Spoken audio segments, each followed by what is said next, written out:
السلام عليكم ورحمة الله وبركاته. الحمد لله الذي هدانا لهذا وما كنا لنهتدي لولا أن هدانا الله. لقد جاءت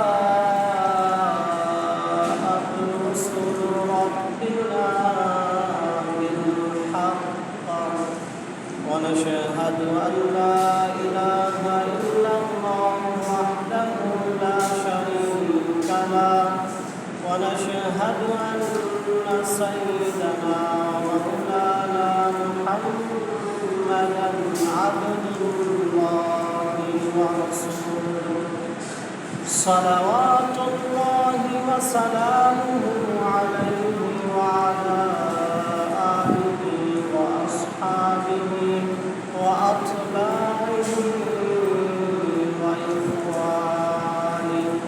أما بعد فأعوذ بالله من الشيطان الرجيم. بسم الله الرحمن الرحيم. ولله الأسماء الحسنى فادعوه بها وذروا الذين يلحدون في أسمائه سيجزون ما كانوا يعملون. وقال تعالى في شان حبيبه إن الله وملائكته يصلون على النبي يا أيها الذين آمنوا صلوا عليه وسلموا تسليما. اللهم صل على محمد وعلى آل محمد كما صليت على إبراهيم وعلى آل إبراهيم إنك حميد مجيد. اللهم بارك على محمد وعلى آل محمد كما باركت على إبراهيم وعلى آل إبراهيم إنك حميد مجيد. الحمد لله আল্লাহ পাক রব্বুল আলামিনের দরবারে অজস্র অগণিত শুকর এবং সুজুদ যে মহান রব্বুল আলামিন পবিত্র জুমাবারের দিনে দুনিয়াবী সমস্ত কর্মব্যস্ততা থেকে অবসর দিয়ে মহান আল্লাহ রব্বুল আলামিনের মহান হুকুম সালাতুল জুমা আদায়ের লক্ষ্যে তার উপরে মসজিদে আসার বসার সমবেত হওয়ার তৌফিক দিয়েছেন। এজন্য কালিমাতুশ শুকর আমরা আদায় করছি আলহামদুলিল্লাহ। লাখো কোটি দরুদ এবং সালাম বর্ষিত হোক দয়ার নবী মায়ার নবী বিশ্বনবী মুহাম্মদ রাসূলুল্লাহর পর। আমরা করছি সাল্লাল্লাহু আলাইহি ওয়াসাল্লাম। মুহতারাম হাজিরিন, খুতবাতে সূরা আরাফের 180 নং আয়াতে কারিমা তিলাওয়াত করেছি। এই আয়াতকে সামনে রেখে কিছু আলোচনা। আল্লাহ সুবহানাহু ওয়া তাআলা কুরআনুল কারীমের সূরা আরাফের 180 নং আয়াতে বলেন, আল্লাহ বলেন ওয়ালিল্লাহিল আসমাউল হুসনা ফাদউহু বিহা। যে আল্লাহ তাআলার জন্য অনেকগুলো উত্তম নাম রয়েছে। ফাদউহু বিহা, আল্লাহ বলেন সুতরাং সেই নামগুলোর দ্বারা তোমরা আল্লাহকে ডাকো। ওয়াযারুল্লাযীনা ইউলহিদুনা ফী আসমাইহি, এবং যারা আল্লাহর নামের বিকৃতি করে। এক বিকৃতি আল্লাহর উত্তম নামগুলোকে অজ্ঞতাবশত অন্যভাবে উচ্চারণ করে। আরেক বিকৃতি যে নাম আল্লাহর জন্য যেভাবে প্রযোজ্য সেগুলো অন্য কারো ব্যাপারে তারা ফিট করে। আরেক বিকৃতি হলো আল্লাহকেই ডাকে কিন্তু আল্লাহর এই নামগুলো ছাড়া। বিকৃতি এই 3 রকমের হতে পারে। আল্লাহ আয়াতের শেষ অংশে বলেন সায়ুজজাউনা মা কানু ইয়ামালুন, অচিরেই তারা তাদের কর্মের প্রতিফল পাবে। খুব তাড়াতাড়ি তারা যদি আল্লাহর নামের বিকৃতি করে থাকে তাহলে খুব তাড়াতাড়ি তারা তাদের কাজের প্রতিফল পেয়ে যাবে। আয়াতের শুরুর অংশে আল্লাহ সুবহানাহু ওয়া তাআলা বললেন যে আমার অনেকগুলো সুন্দর সুন্দর নাম রয়েছে। এই আয়াতের প্রেক্ষিতে আল্লাহ সুবহানাহু ওয়া তাআলা সূরা গফের বা সূরা মুমিন নামে একটা সূরা আছে, সেখানে আল্লাহ তাআলা বলেছেন যে ওয়াকালা রাব্বুকুম উদউনি আস্তাজিব লাকুম ইন্নাল্লাযীনা ইস্তাকবিরুনা আন ইবাদাতি সায়াদখুলুনা জাহান্নামা দাখিরিন।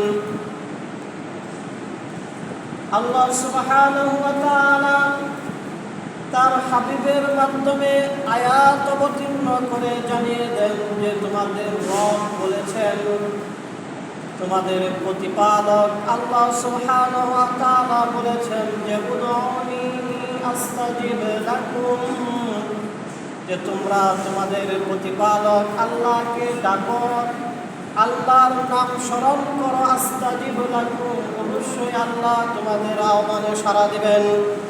ইন্নাল্লাযীনা ইস্তাকবিরুনা আন ইবাদাতি,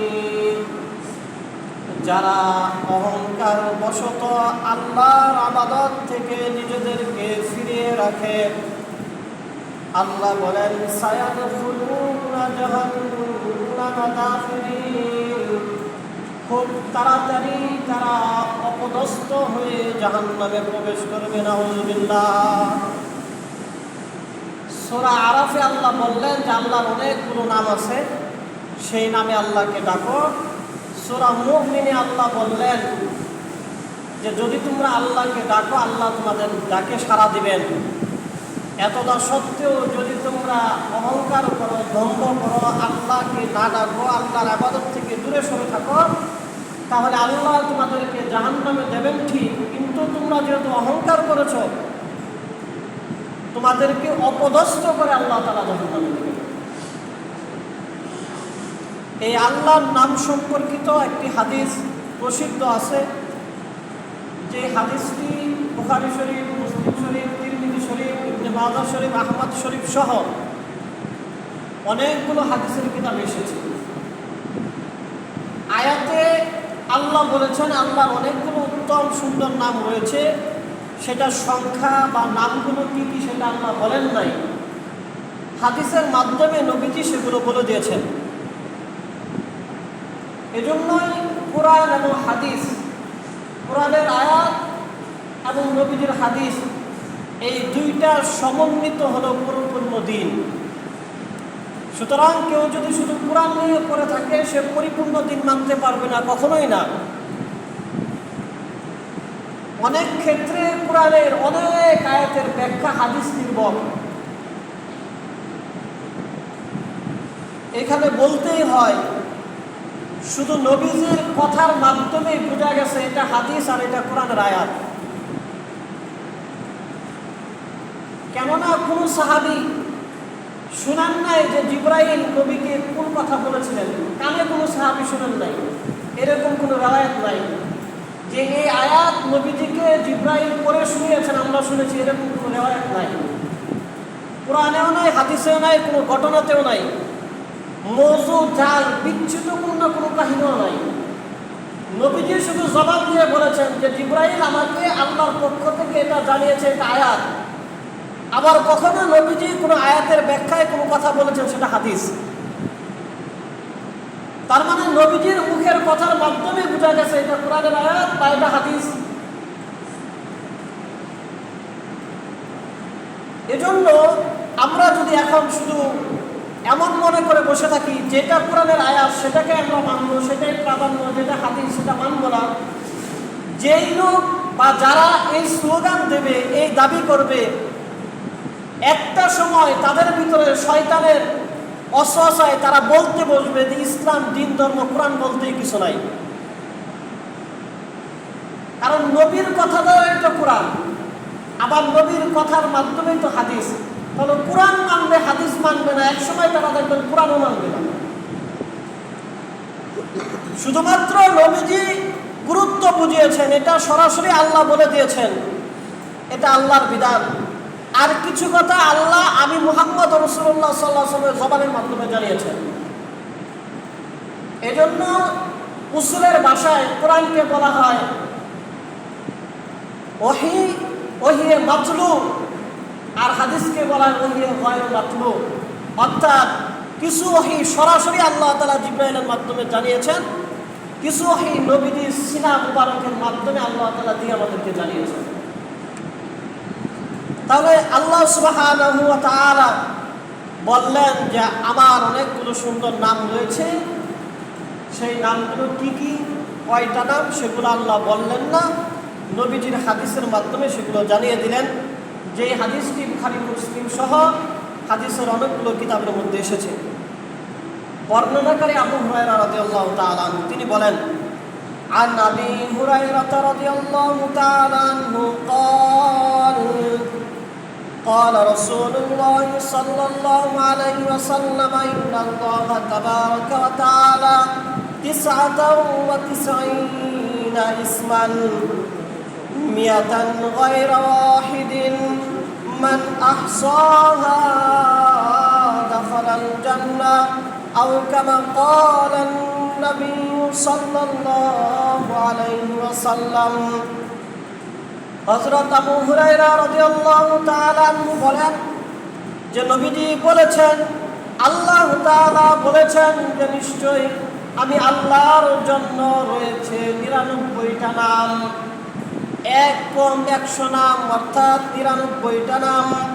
মান আহসাহা দাখালাল জান্নাহ, যে ব্যক্তি আল্লাহর নামগুলোকে সংরক্ষণ করবে, হিফজ করবে, মুখস্থ করবে, আল্লাহর নবী বলেন যে আল্লাহ বলেছেন আল্লাহ তাকে জান্নাত দান করবেন। সুবহানাল্লাহ। আল্লাহর 99টা নাম যদি কোনো ব্যক্তি মুখস্থ করে, হিফজ করে, স্মরণ রাখে, এর দ্বারা আল্লাহ পাক রব্বুল আলামিনের ব্যক্তিকে জান্নাত দান করবেন। হাদিস শরীফে নবীজি সাল্লাল্লাহু আলাইহি ওয়াসাল্লাম সেই 99টা নাম বলে দিয়েছেন। এইরকম আরেকটা বর্ণনা আছে আবু হুরায়রা রাদিয়াল্লাহু তাআলা আনহু থেকে, সেখানে তিনি বলেছেন যে অফি রিওয়ায়াতিন আন আবি হুরায়রা রাদিয়াল্লাহু আনহু আন নবী সাল্লাল্লাহু আলাইহি ওয়াসাল্লাম ইন্নাহু বিত্রুন ইউহিব্বুল বিত্রা, নিশ্চয় আল্লাহ বেজুর, আল্লাহ বেজুরকে পছন্দ করেন, ভালোবাসেন। 99 বেজুর, আল্লাহ একক, আল্লাহ বেজুর, আল্লাহ বেজুর ভালোবাসেন। কিন্তু আমাদের সমাজ ব্যবস্থায় ম্যাক্সিমাম সময় দেখা যায় যে ইসলাম যেটা যেভাবে করে সেটার উল্টা একটা কথা আমরা জেনে কিংবা না জেনে চালু করি। আপনার দাওয়াত খেতে যান, একবার খাবার নেন, দেখবেন যে কি হাদিস শুরু হয়ে যায়, একবার নিতে হয় না, বিপদ হয়, এটা সেটা কত কথা। বরঞ্চ উচিত ছিল বলা যে একবার নিছেন, 2বার নিছেন, কোনো 3বার নেন, আল্লাহ বেজুর, আল্লাহ বেজুর পছন্দ করেন।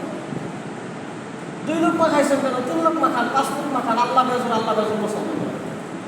চালু হওয়ার কথা ছিল এগুলো, তা আমরা চালু করে উল্টাগুলা। মসজিদে আসার সময় কাবা বাইতুল্লাহ সফরের সময় সামনে দেওয়া যাওয়া যায়, ঘোরা যায়, আসা যায়, পিঠ দেওয়া যাওয়া যায়, চলা যায়, ফেরা যায়। কিন্তু কোনো কোনো খানকায় একদিকে যেতে হয়, আবার পিছন দিকে উল্টা দিকে আসতে হয়, পিঠ দেওয়া যায় না খানকার দিকে। বাইতুল্লাহর দিকে পিঠ করা সম্ভব হলে ওটা দরকার না, বাইতুল্লাহর দিকে মুখ করে থাকবে, কিন্তু প্রয়োজন অনুপাতিটা করা যায়। সুতরাং বাইতুল্লাহ কাবা কেবলার দিক, সেদিকের থেকে তো আর ভালো কিছু আল্লাহ তারা বানান নাই। তাহলে খানকার দিকে পিঠ দেওয়া যাবে না, মাজারের দিকে পিঠ দেওয়া যাবে না, এগুলো ভুল কথা। জেনে কিংবা না জেনে অনেক সময় আমরা এই জিনিসগুলো করে থাকি। তাহলে আল্লাহ নবী সাল্লাল্লাহু আলাইহি ওয়াসাল্লাম বললেন যে আল্লাহর 99টা নাম রয়েছে, যে ব্যক্তি এই নামগুলোকে হেফজ করবে, মুখস্থ করবে, আল্লাহ তাআলা তাকে জান্নাত দান করবেন। আল্লাহ বেজুরকে পছন্দ করেন। এরপর হাদিসে আসছে আল্লাহর নামগুলো কি কি, সেগুলো হাদিসে বলা হয়েছে। আল্লাহুল্লাযী লা ইলাহা ইল্লা হুয়ার রহমানুর রহিম, আল মালিকুল কুদ্দুস সালামুল মুমিনুল মুহাইমিন, এরকম আল্লাহ তাআলা সবগুলো নাম বর্ণিত হয়েছে। তবে আল্লাহ সুবহানাহু ওয়া তাআলা জাতি, সিফতি এবং একান্ত পরিচয়গত আল্লাহর নাম হলো আল্লাহ। আর এই 99টা নাম, এগুলো আল্লাহর গুণবাচক নাম, সিফতি নাম। একজন মানুষ, তার নাম ধরেন আব্দুল কুদ্দুস,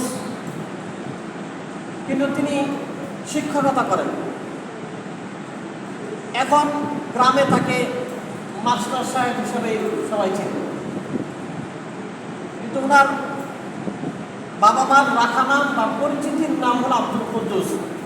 পেশার কারণে, গুণের কারণে তিনি মাস্টার হিসেবে পরিচিত। একজন ইঞ্জিনিয়ার কিংবা একজন অ্যাডভোকেট, একজন মিস্ত্রি, এই বিভিন্ন পেশার কারণে, পরিচিতির কারণে, কর্মের কারণে তিনি সেই নামেও পরিচিত হন। কিন্তু একান্ত ব্যক্তিগত তার একটা নাম থাকে। আল্লাহ সুবহানাহু ওয়া তাআলার জাতি নাম, আল্লাহর একান্ত পরিচয়গত নাম হলো আল্লাহ। এটা আমাদের আলেমদের বানানো না, বরঞ্চ আল্লাহ সম্পর্কে, আল্লাহকে আল্লাহ বলে কাফেররাও মনে করত যে আল্লাহ বলে একটা নাম আছে। এজন্যই তো নবীজির মাধ্যমে কাফেররা, মুশরিকরা আল্লাহর পরিচয় জানতে চেয়েছিল। আর এর প্রেক্ষিতে আল্লাহ সুবহানাহু ওয়া তাআলা সূরা ইখলাস অবতীর্ণ করেছেন, নাজিল করেছেন। সেখানে বলেছেন যে কুল হুয়াল্লাহু আহাদ, যে হে নবী আপনি বলে দেন যে আল্লাহ এক, আল্লাহ এক। তাহলে এখানে আল্লাহকে আল্লাহ বলা হয়েছে। এই কথাগুলো এজন্যই বললাম যে আল্লাহর একান্ত ব্যক্তিগত নাম আল্লাহ, আর আল্লাহর গুণবাচক আরো অনেকগুলো নাম রয়েছে। আল্লাহর গুণবাচক অনেকগুলো নামের একটা নাম হলো রহমান। এজন্য দুনিয়ার কোনো মানুষ রহমান না। আল্লাহর আরো নাম আছে, গুণবাচক নাম। আল্লাহ দুনিয়াতে মানুষ সহ সমস্ত মাখলুকাতকে দয়া করেন, এজন্য আল্লাহ রহমান।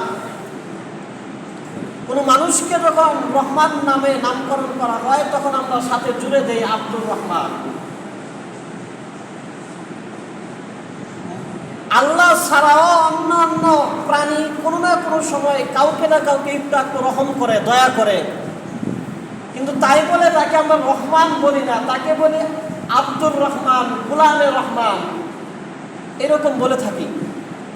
মূলত দয়ালু আল্লাহ। একটা নাবালক শিশু বাচ্চা, তাকে তার বাবা মা তার খাবার দাবারের ব্যবস্থা করেন। একদিকে আল্লাহ সমস্ত সৃষ্টিজীবের রাজ্জাক, রিজিক দাতা, আর ওই যে বিভিন্ন মাধ্যমে যারা রিজিকের ব্যবস্থা করে দেন, তারা রিজিকের ব্যবস্থা করেন, তবে তারা রাজ্জাক না, তারা আব্দুর রাজ্জাক, রাজ্জাকের গোলাম বা রাজ্জাকের বান্দা। এরকম আরো যতগুলো আল্লাহ তাআলার গুণবাচক নাম আছে। কবির, আল্লাহ তাআলা বড়। এজন্য মানুষের নাম আব্দুল কাদির, কদির, শক্তিমান। সুতরাং কোনো মানুষ বা অন্য কোনো মাখলুক তারা কিছু শক্তির অধিকারী, কিন্তু তারা কদির না, তারা আব্দুল কদির, শক্তিমানের বান্দা, শক্তিমানের গোলাম, শক্তিমানের অধীনস্থ। এই কথাগুলো এজন্যই বললাম যে আল্লাহর একটা সত্তাগত নাম আল্লাহ, আর আল্লাহর সিফতগত গুণবাচক অনেকগুলো নাম। সে অনেকগুলো নামের মধ্যে একটা নাম হলো রহমান। আল্লাহ সূরা ফুরকানের ৬৩ আয়াত থেকে নিয়ে শুরু করে রহমান যে আল্লাহ, এই আল্লাহর বান্দাদের বিশেষ কিছু গুণের কথা উল্লেখ করেছেন, যে কোন গুণগুলো মানুষের ভিতরে থাকলে তাকে আল্লাহর বান্দা হিসাবে পরিচয় সে দিতে পারবে। জন্মসূত্রে বাংলাদেশের মানুষ হওয়ার পরেও বাংলাদেশের নাগরিকত্বের পরিচয় দেওয়ার জন্য তার কিছু কিছু বিষয় দরকার হয়।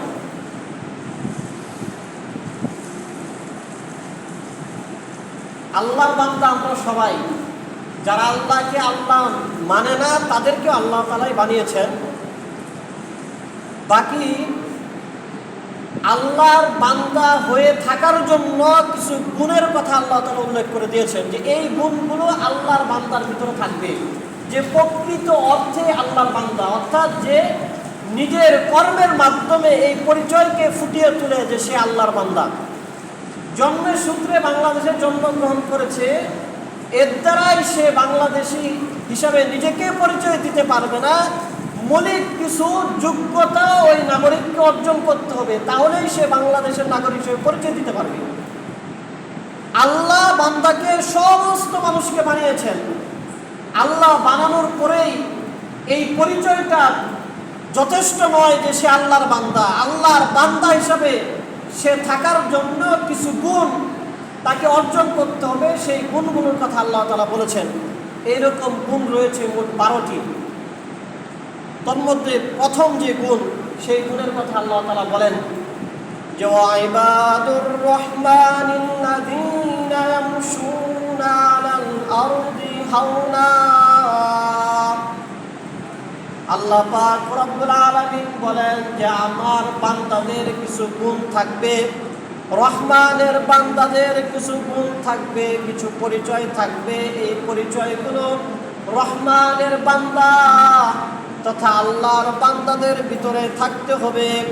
তন্মধ্যে প্রথম গুণ হলো আল্লাযীনা ইয়ামশুনা আলাল আরদি হাওনা। রহমানের বান্দা তথা আল্লাহর বান্দারা যখন পৃথিবীতে বিচরণ করবে, চলাফেরা করবে, তখন তারা নরমভাবে চলাফেরা করবে, অহংকার মুক্তভাবে চলবে। আল্লাহর বান্দা হিসাবে পরিচয় দেওয়ার জন্য প্রথম যে গুণ অর্জন করতে হবে সেটা হলো দুনিয়াতে চালচলনটা থাকবে অহংকার মুক্ত। হাওনা শব্দের একটা অর্থ হলো ধীরস্থিরভাবে চলাচল করা, দম্ভ অহংকারের সাথে না চলা। অনেক সময় কোনো মানুষের হাঁটা চলাফেরা দেখলে পিছন দিয়ে মানুষ বলে, দেখো তার ভাবটা কি, তার হাঁটা চলাফেরার অবস্থাটা কি, যেমন সে একটা কি হয়ে গেছে। মানুষ তার আচরণ দেখে বলতে বাধ্য হয়। তাফসীরে ইবনে কাসিরের মধ্যে আসছে এইরকম ভাবে সে চলবে না, গায়রা ইস্তিকবারিন, বরঞ্চ তার চালচলনটা, হাঁটা চলাফেরাটা, তার হাতের অ্যাটিটিউড, তার পায়ের চলাফেরা, তার চোখের ভাবমূর্তিটা এমন হবে যে তাকে দেখলেই বোঝা যাবে একটা ভদ্র ভাব তার শরীরের মধ্যে ফুটে উঠবে। শুধু তাই নয়, আল্লাহ সুবহানাহু ওয়া তাআলা সূরা বনী ইসরাঈলের ৩৭ নং আয়াতের মধ্যে বলেন যে ওয়ালা তামশি ফিল আরদি মারহা, যে তোমরা জমিনের মধ্যে অহংকারের সাথে চলাফেরা করবে না। ইন্নাকা লান তাখরিকাল আরদা ওয়া লান তাবলুগাল জিবালা তুলা, কেননা জমিনে অহংকার করে দম্ভ করে তোমরা চললেও তোমাদের এই দম্ভের কারণে জমিন ফেটে যাবে না, তোমাদের এই অহংকারের কারণে তোমরা পাহাড়ের মতো উঁচু হতে পারবে না, সুতরাং তোমরা অহংকার করবে না। হযরত লুকমান আলাইহিস সালাম তিনি তার সন্তানকেও এই নসিহত করেছেন। তিনি বলেছেন, ওয়ালা তুসাইর খাদ্দাকা লিন্নাস। লুকমান আলাইহিস সালাম তার সন্তানকে বলেছেন, হে আমার সন্তান, হে বৎস, তুমি মানুষের সাথে অবজ্ঞাসুলভ আচরণ করবে না, অহংকার বশত ব্যবহার মানুষের সাথে তুমি করবে না। ওয়ালা তামশি ফিল আরদি মারহা, এবং জমিনে ধম্ব করে তুমি চলবে না। ইন্নাল্লাহা লা ইউহিব্বু কুল্লা মুখতালিন ফখুর, কেননা আল্লাহ সুবহানাহু ওয়া তাআলা যে ব্যক্তি অহংকার করে, অহংকারকারীকে পছন্দ করেন না। তাহলে রহমানের বান্দা হওয়ার জন্য অহংকার মুক্তভাবে চলতে হবে। যদি কোনো ব্যক্তি অহংকার মুক্ত চলে তাহলে আল্লাহ তাকে পছন্দ করবেন, আর অহংকার করে চললে আল্লাহ তাকে অপছন্দ করবেন। লুকমান আলাইহিস সালাম কোন নবী না, তারপরে আল্লাহ তাআলা তার কথাগুলো কোরআনে এজন্য রেকর্ড করে দিয়েছেন যেন বর্তমান জামানার পিতারাও সন্তানদেরকে এই ধরনের ব্যবহারগুলো শিক্ষা দেয়। আমরা অভিভাবকরা সন্তানদেরকে যখন বলবো যে মুরব্বীদের সাথে বেশি ভদ্রতা সুলভ আচরণ করবে, তাদের সাথে দম্ভ করে অহংকার করে কথাবার্তা বলবে না, এলাকার মুরব্বী যারা, বড় যারা, স্কুলের শিক্ষক যারা, গুরুজন যারা, তাদের সাথে ভালো আচরণ করবে। সন্তানদেরকে বাবারা যখন পারিবারিকভাবে শিক্ষা দিয়ে দিবে তখন সন্তানরা পারিবারিকভাবে এগুলো শিখবে। অহংকার বান্দা করবে না, বান্দার অহংকার করার মতো যোগ্যতাও নাই। আমরা অহংকার করে চললে আমাদের পায়ের আঘাতে জমিন থাকবে না, আমাদের অহংকারের কারণে পাহাড়ের মতো উচ্চ বিশাল আমরা হতেও পারবো না।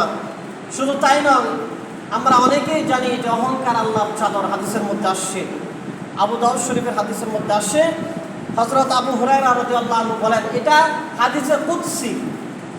হাদিসে কুদসি বলা হয় যে হাদিসগুলো বলার সময় আল্লাহ নবী বলতেন যে আল্লাহ তাআলা এইরকম বলেছেন, এগুলোকে হাদিসে কুদসি বলা হয়। হাদিসের মধ্যে সবচেয়ে গ্রহণযোগ্য হাদিস যেগুলো সেগুলোকে হাদিসে কুদসি। হযরত আবু হুরায়রা রাদিয়াল্লাহু তাআলা আনহু বলেন যে নবীজি বলেছেন, قال رسول الله صلى الله عليه وسلم قال الله عز وجل الكبرياء ردائي والعظمة إزاري। যে নিশ্চয় আল্লাহ তাআলা বলেছেন যে নিশ্চয় অহংকার হলো আল্লাহ তাআলার চাদর এবং শ্রেষ্ঠত্ব হলো আল্লাহ তাআলার লুঙ্গি স্বরূপ।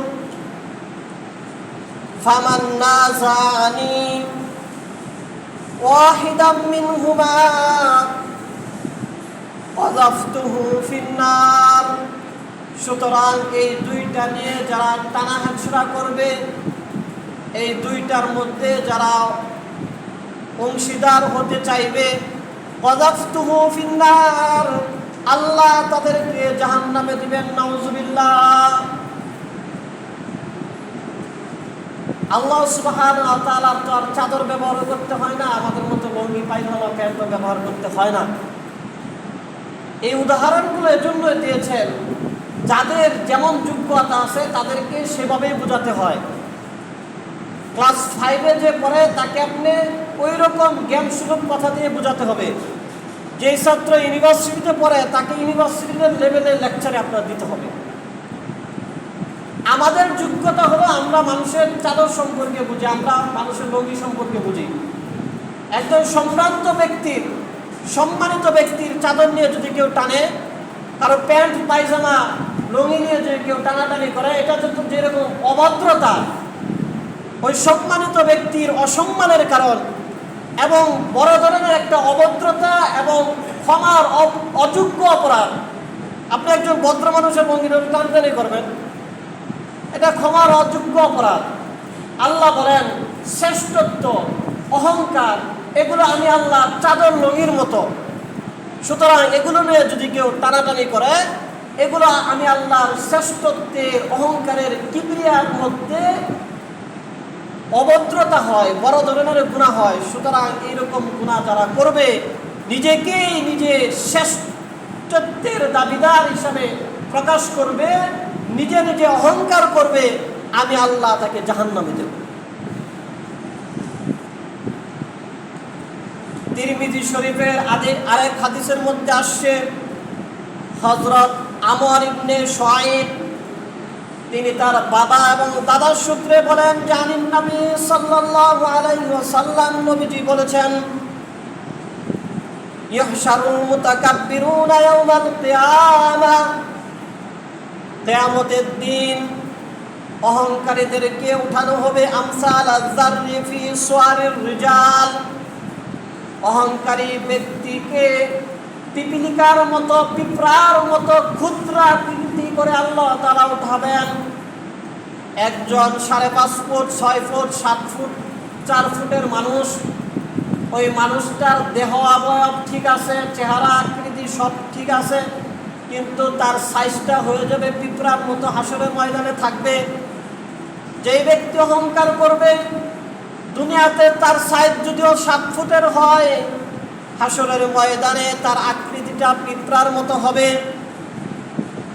ইয়াগশাহুমুয যুল্লু মিন কুল্লি মাকান, তাকে ঘিরে রাখবে অপমান, অপদস্থতা। অর্থাৎ এই হাদিস আমরা শুনছি না, যারা অহংকার করে তাদের আকৃতি পিঁপড়ার মতো হবে। হাসরের ময়দানে আমরা ওই পিঁপড়ার মতো মানুষ দেখলে আমরা চিনা ফেলব। ধরেন আমি অহংকার করলাম, আমার চেহারা তো ঠিক আছে, কিন্তু সাইজটা হয়েছে পিঁপড়ার মতো, আমাকে দেখলে তো আসলে আপনারা চিনবেন, আমিও আপনাদেরকে চিনব। কি পরিমাণ অপমান, অপদস্থতা আসবে তখন। যত মানুষ আমাকে দেখবে, আমাকে দেখার পরে মানুষগুলো জেনে যাবে দুনিয়াতে এই হুজুর অহংকার করতে, দুনিয়াতে এই ব্যক্তি অহংকার করতে। আল্লাহ নবী হাদিসে সেটাই বলতেছে, ইয়াগশাহুমুয যুল্লু মিন কুল্লি মাকান, চতুর্মুখী অপদস্থতা, অপমান তাকে গ্রাস করবে। অর্থাৎ যেই ব্যক্তি দুনিয়াতে যার সাথে পরিচয় ছিল, সে দেখলে বুঝতে পারবে এই বেটা দুনিয়াতে অহংকার করে আসছে। তারপরে নবীজি বলেন, ফায়ুসাকুনা ইলা সিজনিন ফি জাহান্নামা ইউসাম্মা বুলাস, আল্লাহর পক্ষ থেকে একটা আগুন তাকে ধাওয়া করতে থাকবে, আগুনের একটা কুণ্ডলী তাকে ধাওয়া করতে থাকবে, ধাওয়া করতে করতে ইলা সিজনিন, জাহান্নাম, জাহান্নামের গর্তে ঢুকিয়ে দেবে। ইউসাম্মা বুলাস, নবীজি বলেন সেই গর্তটার নাম হলো বুলাস। এই বুলাস জাহান্নামের গর্তটা অহংকারীদের জন্য আল্লাহ তাআলা বিশেষভাবে বানাবেন। দুনিয়াতে এক এক অপরাধীদের জন্য যেমন এক এক সেলের ব্যবস্থা করা হয়, যেই ব্যক্তি দুনিয়াতে অহংকার করবে তাদেরকে জাহান্নামের আগুন হাসরের ময়দান থেকেই দাহ করতে থাকবে। হাসরের ময়দান তো সমবেত হওয়ার জায়গা, সেখানে সমবেত হবে, হিসাব নিকাশ হবে, নেকিবদি ওজন করা হবে, তারপরে পুলসিরাত পাড়ি দেবে, তারপরে সে জাহান্নামে ঢুকবে। কিন্তু অহংকারী ব্যক্তিকে হাসরের ময়দানেই আল্লাহর পক্ষ থেকে জাহান্নামের আগুন দাহ করতে করতে জাহান্নামে ঢুকিয়ে দেবে। বিশেষ ছেলে তাকে রাখা হবে, যে ছেলের নাম হলো বুলাস। এই বুলাস জাহান্নামটা কেমন হবে নবীজি সেটাও বলতেছেন, তালুহুম নারুল আনয়ার, এই বুলাস জাহান্নামটা হবে আগুনের ভিতরে আগুন, জাহান্নামটা আগুনের, ওই পুরো সেলটাকে আগুনের মাধ্যমে বানানো হবে, সেইটার ভিতরেতে আবার আগুন থাকবে, সেখানে তাকে রাখা হবে।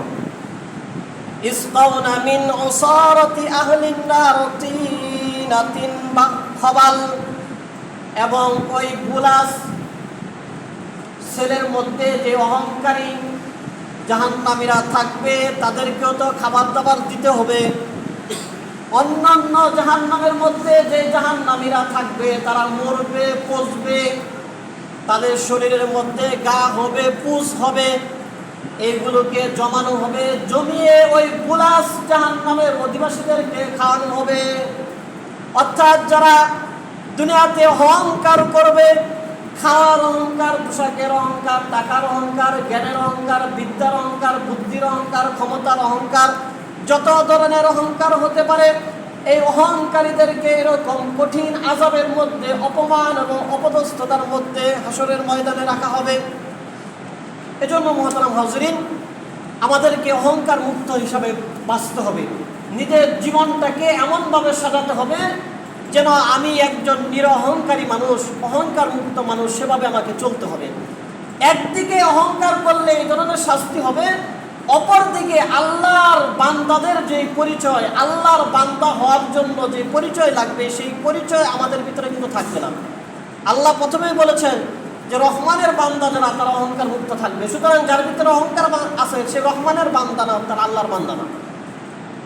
রহমানের বান্দা হওয়ার জন্য 12টা গুণ অর্জন করতে হবে। তন্মধ্যে প্রথম গুণ হলো অহংকার মুক্ত জীবনযাপন করতে হবে। আল্লাহ সুবহানাহু ওয়া তাআলা আমাদেরকে এই গুণ অর্জন করার তৌফিক দান করুন, সবাই বলে আমিন। বাকি গুণগুলোর কথা অন্য জুমাতে বলা হবে।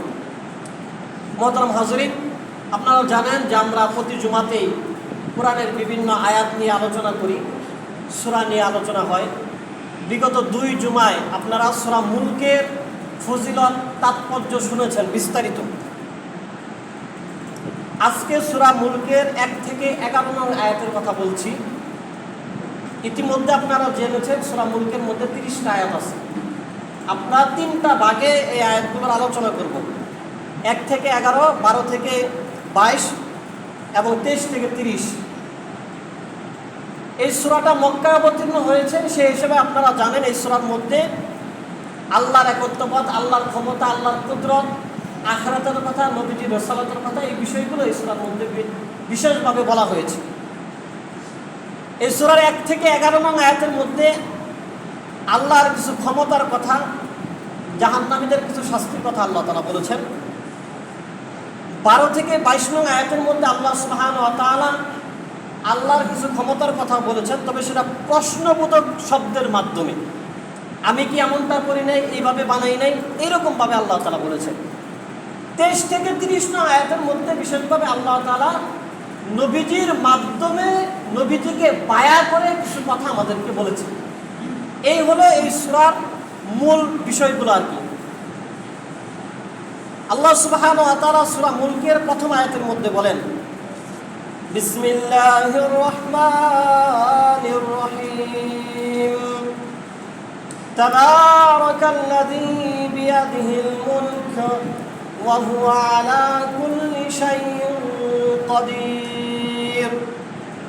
আল্লাহ তাআলা বলেন যে তাবারাকাল্লাযী বিয়াদিহিল মুলক, মহামান্বিত আল্লাহ, যার হাতে রয়েছে সমস্ত কিছুর রাজত্ব। তাবারাকুন শব্দটা তো বরকাতুন থেকে আসছে, তাবারাকা, এটার একটা অর্থ হয় বর্ধনশীল, অর্থাৎ কোনো কিছুর মধ্যে বাড়ানোর, কোনো কিছুকে বাড়িয়ে দেওয়ার, কোনো কিছুকে সম্মানিত করার সমুদয় ক্ষমতা একমাত্র আল্লাহর, এবং সমস্ত রাজত্বের ক্ষমতা একমাত্র আল্লাহ তাআলার হাতেই রয়েছে। ওয়া হুয়া আলা কুল্লি শাইইন কাদির, এবং আল্লাহ সুবহানাহু ওয়া তাআলা সমস্ত কিছুর উপর ক্ষমতাবান। যেহেতু আমরা সংক্ষিপ্ত তাফসীর করি, বিস্তারিত তাফসীর করা সম্ভব না। ওয়া হুয়া আলা কুল্লি শাইইন কাদির, যে সমস্ত কিছুর উপরে আল্লাহ তাআলার ক্ষমতা। যদিও বাহ্যিকভাবে আমরা কখনো কখনো মনে করি যে অমুকের উপরে অমুকের ক্ষমতা, ওইটার উপরে ওইটার ক্ষমতা, বা তার উপর তার ক্ষমতা, কিন্তু গভীরভাবে যদি আমরা লক্ষ্য করি যে আল্লাহর কোরআনের আরেক আয়াত অনুপাতে, যে কুল্লু মান আলাইহা ফান ওয়া ইয়াবকা ওয়াজহু রাব্বিকা যুল জালালি ওয়াল ইকরাম, যে এক সময় সব কিছুই ধ্বংস হয়ে যাবে, অর্থাৎ কোনো কিছুরই কোনো ক্ষমতা নাই, শুধুমাত্র একমাত্র আল্লাহ তাআলাই থাকবেন। সুতরাং আল্লাহই সব কিছুর উপর ক্ষমতা পাবেন। সহজভাবে বলে দিলাম যে আল্লাহ তাআলা সব কিছুর উপর ক্ষমতা পাবেন। দ্বিতীয় আয়াতে আল্লাহ তাআলা বলেন, আল্লাযী খালাকাল মাউতা ওয়াল হায়াতা লিয়াবলুয়াকুম আইয়ুকুম আহসানু আমালা। এই যে প্রথম আয়াতে আল্লাহ বললেন যে আল্লাহ তাআলা সব কিছুর উপর ক্ষমতাবান, এখন আল্লাহ বলতেছেন কেমন ক্ষমতাবান? ওই ক্ষমতাবান আল্লাহ যিনি সৃষ্টি করেছেন মৃত্যু, খালাকাল মাউত ওয়াল হায়াত, এবং জীবন। আল্লাহ তাআলা প্রথমে মৃত্যুর কথা বলেছেন। এজন্যই যে প্রত্যেকটা মানুষ, অন্য অন্য সৃষ্টির উদাহরণ দিলাম না, মানুষের উদাহরণ দিই। মানুষ যেভাবে আল্লাহ তাআলা বানিয়েছেন, প্রথম আল্লাহ তাআলা মানুষকে মৃত্যু হিসেবে বানিয়েছেন। এটা ডাক্তারি সায়েন্স এই কথা আমাদেরকে জানিয়ে দিয়েছে। মানুষের শুক্রাণু বোন যখন বাবারটা মায়ের গর্ভে যায়, স্বামীরটা স্ত্রীর গর্ভে যায়, তখন এটা শুক্রাণুটা প্রথম মৃত্যুই থাকে। নির্দিষ্ট একটা সময় যাওয়ার পরে সেটার মধ্যে প্রাণ আসে। আল্লাহর কোরআনের এই ব্যাখ্যা যে আল্লাহ তাআলা আগে মৃত্যু বানিয়েছেন, তারপরে সেখানে আল্লাহ তাআলা প্রাণের সঞ্চার করেছেন। সূরা বাকারার এক আয়াতের মধ্যে আল্লাহ তাআলা এটাও বলেছেন, কাইফা তাকফুরুনা বিল্লাহি ওয়া কুনতুম আমওয়াতান ফাহইয়াকুম সুম্মা ইউমীতুকুম সুম্মা ইউহয়ীকুম সুম্মা ইলাইহি তুরজাউন। সেখানে আল্লাহ তাআলা বলেন যে মানুষ কিভাবে আমি আল্লাহর অবাধ্যতা করে, আমি আল্লাহর নাফরমানি মানুষ কিভাবে করে, যেই মানুষকে আমি মৃত্যু হিসাবে বানিয়েছি, আবার আমি আল্লাহ তাকে প্রাণ দিয়েছি, আমি আল্লাহ আবার তাকে মৃত্যু দেব। সুম্মা ইলাইহি তুরজাউন, আমি আল্লাহর কাছে অবশ্যই তাকে আবার ফিরে আসতে হবে। ওই মানুষ কিভাবে আমি আল্লাহর নাফরমানি করে, আমি আল্লাহকে অস্বীকার মানুষ কিভাবে করে? এই আয়াতের তার ব্যাখ্যা করার কোনো দরকার নেই। আমাদের চোখের সামনে যেরকম করতেছে, চোখের সামনে আমরা দেখতেছি, এটাই আল্লাহ তাআলা এই আয়াতে বললেন সূরা মুলকের 2 নম্বর আয়াতে, যে আমি আল্লাহ মৃত্যুকে বানানোর পরে প্রাণ দিলাম। কেন দিলেন আল্লাহ তাআলা, সেটাও আল্লাহ এই আয়াতেই বলে দিয়েছেন, লিয়াবলুয়াকুম আইয়ুকুম আহসানু আমালা। আমি আল্লাহ মৃত্যু বানানোর পরে তোমাদেরকে জান দিলাম, জীবন দিলাম, প্রাণ দিলাম, তোমাদের বসবাসের জন্য দুনিয়া দিলাম, বসবাসের জন্য জীবন ধারণের সমুদয় উপকরণ আমি আল্লাহ তোমাদেরকে দিলাম, চলার জন্য কিতাব দিলাম, নবী দিলাম, সব কিছু আমি আল্লাহ তোমাদেরকে দান করলাম। লিয়াবলুয়াকুম আইয়ুকুম আহসানু আমালা, এজন্যই দিলাম যে আমি তোমাদেরকে পরীক্ষা করতে চাই, তোমাদের মধ্যে কে ভালো আমল করে নিয়ে আসে, ভালো আমল, উত্তম আমল। আহসানু আমালা, জামিলুন, হাসানুন, আহসানুন, জাইয়িদুন, এই সবগুলোই আরবি ব্যাকরণের শব্দ, ভাষার শব্দ, এই সবগুলোতে ভালো বোঝায়। ইংরেজিতে গুড, বেটার, বেস্ট, এই শব্দগুলোতে ভালো বোঝায়। তো বেস্ট দিয়ে সবচেয়ে ভালো বোঝায়, আরবিতে আহসান দিয়ে সবচেয়ে ভালো বোঝায়। আল্লাহ তাআলা বলতে চেয়েছেন, তোমরা দুনিয়াতে ঘর সংসার করবে, আমল টামল করবে, আমি আল্লাহ খালি অনেক আমল করো, আকসার আমালা, অনেক বেশি আমল করো, সেগুলো আমি আল্লাহর দরকার নাই। আমল যেটাই করবে, যতটুকুন করবে, খুব ভালোভাবে করবে, ভালো আমলটা আমি চাই। একবারে নফল নামাজ সারা রাত্র বাইদা মনে করো পড়ো, রুকু সাজদা ঠিক নাই, সূরা কারাত ঠিক নাই, এরকম করার দরকার নাই। সুন্দরভাবে করো, নামাজ সুন্দর করে করো, রোজা সুন্দরভাবে করো, ভালোভাবে আমল করো। আমি আল্লাহ তোমাদেরকে এই পরীক্ষাটাই করতে চাই। ওয়া হুয়াল আজিজুল গফুর। এরপর আল্লাহ তাআলা বলেন যে আল্লাহ তিনি হলেন পরাক্রমশালী, তিনি ক্ষমাশীল। দুইটা শব্দ দিলেন পরস্পর, দুইটা দুই রকমের অর্থ। পরাক্রমশালী মানে আমরা বুঝি তিনি খুব প্রতিপত্তি সম্পন্ন, খুব প্রভাবশালী ব্যক্তিত্বের অধিকারী। আবার আল্লাহ তাআলার সাথে সাথে বলে দিলেন গফুর, আল্লাহ তাআলা ক্ষমাশীল, যাতে করে কোনো বান্দা ভয় না পেয়ে যায় যে আল্লাহর এত দাপট, এত পরাক্রম আল্লাহ, সে আল্লাহর ইবাদত বন্দেগী আমরা করতেছি, না জানি কি করতেছি, আসলেই তো আমরা করতে পারতেছি না ঠিকঠাক মতো। আল্লাহর প্রভাব এবং ক্ষমতার সামনে আমাদের ইবাদতটা কতটুকু ঠুকরে ইবাদত আমাদের। আল্লাহ বললেন যে আমি আল্লাহ ক্ষমাশীল, তোমরা চেষ্টা করে করতে থাকো, ভুল ত্রুটি যা হয় আমি আল্লাহ তোমাদেরকে ক্ষমা করে দেবো। সুবহানাল্লাহ। এই কোরআনের এই শব্দের এই গাঁথনির মাধ্যমে আল্লাহ তাআলা কত জ্ঞান যে আল্লাহ তাআলা নিহিত রাখছেন। এরপরের আয়াতে আল্লাহ তাআলা বলতেছেন, আল্লাযী খালাকা সাবআ সামাওয়াতি তিবাকা, যে আল্লাহ শুধুমাত্র মানুষকে বানাইছেন, জীবন মিত্র বানিয়েছেন এমন না, সে আল্লাহ 7টা আসমানকে স্তরে স্তরে বানিয়েছেন। মা তারা ফি খালকির রহমানি মিন তাফাউত, সুতরাং তুমি যদি রহমানের সৃষ্টির দিকে দৃষ্টি দাও, তুমি কোনো খুঁত পাবে না। তাফাউত শব্দের অর্থ খুঁত, ভাঙাচুরা আর কি, জুড়ানো। একটা কিছু ভাঙিয়া গেলে যে জোড়া দেয়, জোড়া তালি দেওয়া। আল্লাহ তাআলা বলেন, আমি আসমানের যে ছাদগুলো 7টা ছাদ বানিয়েছি, স্তরে স্তরে আকাশটা বানিয়েছি, এটার মধ্যে কোনো ফাটা ফুটা নাই, চির ধরছে এরকম কোনো কিছু নাই। ফারজি আল বাসার, একবার তো তুমি দেখছো, কোনো খুঁত পাও নাই। ফারজি আল বাসার, আল্লাহ বলে আবার তাকাও, হাল তাওয়ামিন ফুতুর, তুমি কি এখন কোনো খুঁত পাইছো? সুম্মার জি আল বাসার, আল্লাহ বলেন অতঃপর আবার তুমি আল্লাহর সৃষ্টিগুলো দেখো।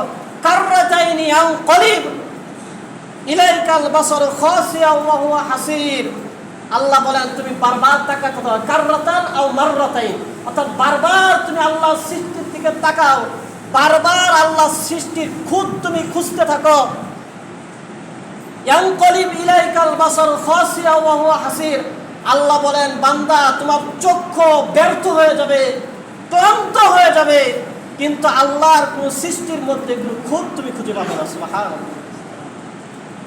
বেশি দূরে যাওয়ার দরকার কি? আমরা আমাদের চেহারার দিকে, শরীরের দিকে, বডি স্ট্রাকচারের দিকে দেখি, চোখগুলোকে কত সুন্দর আল্লাহ তাআলা বানালেন, শাটার দিয়ে দিলেন চোখের মধ্যে।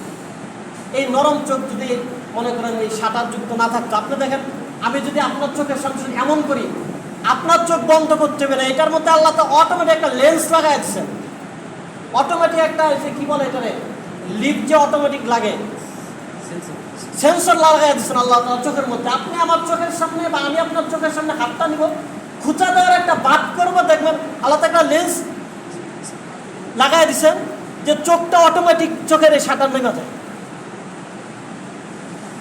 আল্লাহ তাআলা কানগুলোকে সাইডে দিচ্ছেন, কানের মধ্যে আবার যে একটা এই নরম জায়গা, কানের পর্দা খুব নরম, ডাক্তাররা বলেন কানের পর্দা নরম, এই পর্দাকে আল্লাহ তাআলা কত একটা সিস্টেম করে আল্লাহ তাআলা ভিতরে ফিট করে দিয়েছেন। চোখের মধ্যে ময়লা পড়ে অনেক সময়, আল্লাহ তাআলা চোখের পুরো ভিতরের মধ্যে পানির ব্যবস্থা করে দিয়েছেন, পানির মধ্যে ছোট ছোট ময়লা পড়লে এগুলো বেশি থাকে।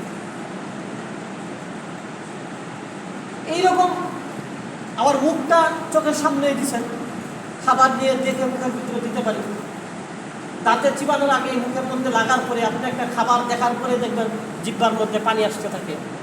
যখন এই খাবারটা জিহ্বার মধ্যে লাগানোর সাথে সাথে এই খাবারের টক, ঝাল, স্বাদ আমরা বুঝতে পারি। এই যে আল্লাহ সুবহানাহু ওয়া তাআলা নিখুঁতভাবে বানালেন, আল্লাহ তাআলা এগুলোই বলতেছেন, বারবার বলতেছে। একবার বলছেন তোমরা দেখো, খুঁত পাবে না, আল্লাহ আবার বলছেন খুঁত কি পাইছো, পাও নাই তো আবার দেখো। এরপর আল্লাহ বলছে আবার দেখো। এরপর আল্লাহ তাআলা বলছেন যে এতবার দেখার পরে তোমার চোখ, তোমার খোঁজাখুঁজি সব ক্লান্ত হয়ে যাবে, ব্যর্থ হয়ে যাবে। আল্লাহ তাআলা সৃষ্টির মধ্যে কোনো খুঁত বান্দা তুমি খুঁজে পাবে না। সময় আসলে বেশি হয়ে যাচ্ছে, এই সবগুলো কথা বলা যাবে না, এর জন্য যদিও নিয়ত ছিল 11টা আয়াত বলার, সামনের জুমাতে বলবো। শুধু শেষ করছি এই কথাটা বলে, দেখেন আমরা জানি কুল হুয়াল্লাহু সূরা, যেটা সূরা ইখলাস, সূরা ইখলাসের অনেক ফজিলত হাদিসের মধ্যে আসে। 3বার সূরা ইখলাস পড়লে, গোটা কোরআন পড়লে যেই সব, আল্লাহ তাআলা সেই সব দান করেন।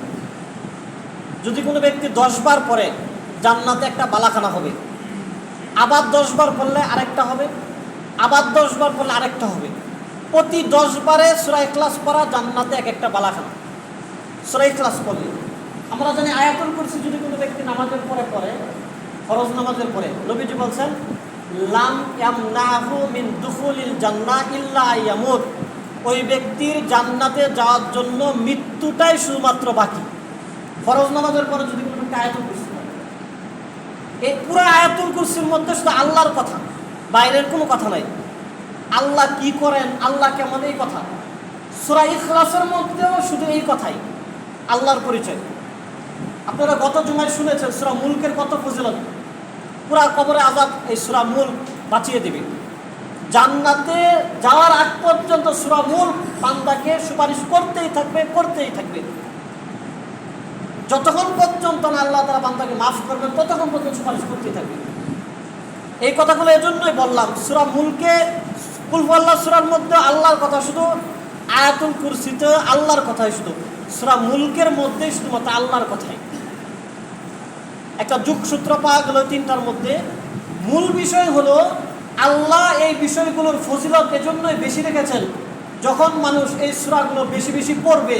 আপনি 100 দিন আয়াতুল কুরসি পড়েন, 100 দিন সূরা কুল আল্লাহ সূরা পড়েন, একদিন আপনার অজান্তেই মন চাইবে এই প্রতিদিন তো পড়ি, এগুলোর মধ্যে অর্থ কি? যখন আপনি অর্থগুলো পড়বেন তখন তো আল্লাহর পরিচয় পেয়ে যাবেন। আর যখন মানুষ আল্লাহর পরিচয় পাবে তখন তো সে দিন ধর্ম ইসলাম ঠিকভাবে পালন করবে। যেহেতু এই সূরাগুলোর মধ্যে আল্লাহর পরিচয় বেশি, আল্লাহ অনুগ্রহ করে এই সূরাগুলোর ফজিলত বাড়ায় দিলেন। সুবহানাল্লাহ, এটাই হলো আসল কথা। আল্লাহ সুবহানাহু ওয়া তাআলা আমাদেরকে প্রতি রাত্রে সূরা মূল তেলাওয়াত করার তৌফিক দান করে। সবাই বলে আমিন। বাকি আলোচনা সামনে জুমা হবে, আমরা যারা পরে আসছি ইনশাআল্লাহ 4 রাত